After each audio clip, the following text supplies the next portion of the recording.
Dear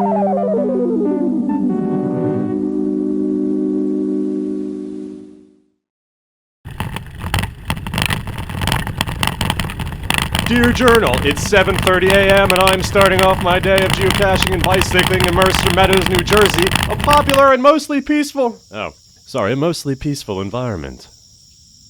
Ooh. Environmentally sensitive area. Hey, Meadows, you're fat. Huh? I hurt your feelings? Suck it up. Nice pole, though. The timber pole in this field is the last standing of the AT&T pole farm. Prior to becoming Mercer Meadows, these fields were covered by hundreds of poles that were part of a system for transmitting overseas telephone calls. Alright, it's got to be on that pole. I have just got to conquer. It doesn't look it, but this is, once you get out there, that's up to my shoulders up there. Got these ladies down here. They're about to see a man run crazily through the meadows because of his dedication to geocaching. I'm pretty sure if I get over there, I'll only be ankle high, tick high. All right, just go through. Just go through. Oh my God, I feel everything. All right, stop freaking out. Gain control. It's in my ear.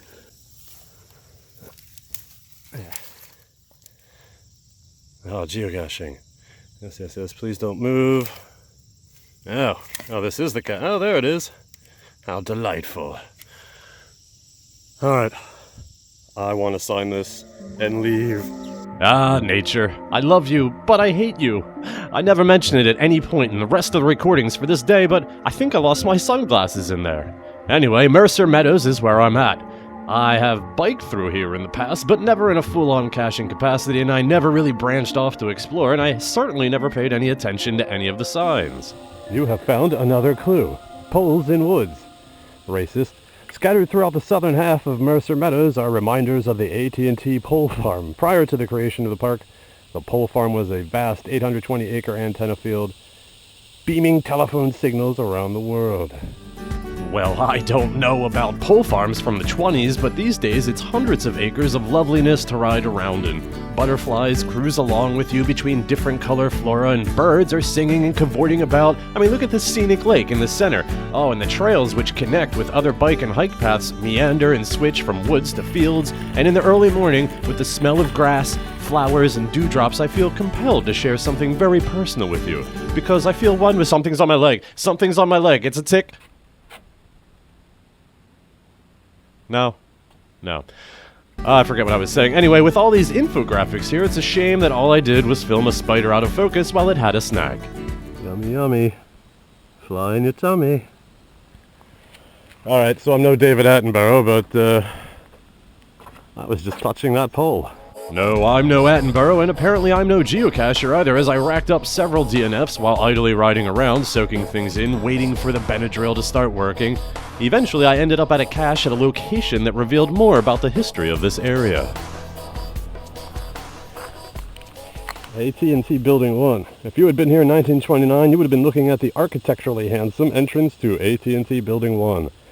The building housed the pole farm's electrical infrastructure and offices for the radio men and engineers. From here, telephone calls were transmitted to cities around the world. Yeah. Average number of overseas phone calls back in 1929. 47 calls a day. 1957. Close to 7,000. Fast forward to 2018. Who would have guessed phones would have become the major personal object that 90% use to look at porn? We've come a long way.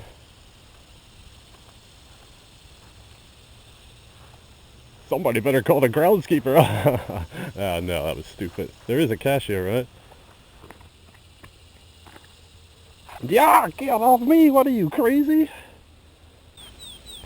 Yes, micro, difficulty 2, terrain 2.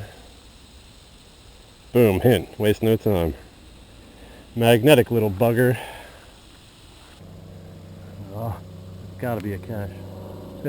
Oh yeah, it is. Haha. Oh, little skimbosh, afraid of a cache. That's pretty good. Cute little clue and container. Interesting spot, for sure. No fuss, no muss. Family friendly.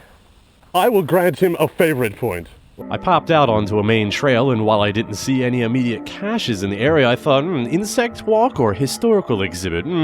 Let me ponder the pros and cons. Behold the Pole Farm Historical Exhibit! Now, there's a lot of signs here for me to read, and a big map on the ground, so let's see if I can summarize. Back in the 30s and 40s, this place was loaded with poles to hold antenna wires for long-distance phone calls, and this map shows quite a few of those rhombus arrays that we learned about at the last pole standing. Actually, now that I was right up on that pole and seeing this map showing how many arrays there were in the area, I can get a sense of the enormity of the project. So the map shows us at the site of a transmission station, and we are informed that there were these giant towers set up for blasting calls across the world. 19 towers, 250 feet apart to talk to the chaps in London, and 7 towards Argentina, and these steel towers made the wooden poles look like mere pimples. It definitely was a massive technological feat at the time. I'm sure it was handy in World War II, but in the end, satellites rendered the whole place pretty useless, so they got rid of it, thankfully let nature take over a bit, and here we are. Well, I have no idea what I have narrated, but what an interesting place. I'm shocked that there is no geocache here.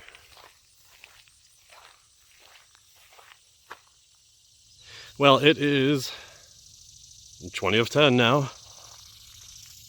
I'm done with the south end of this park.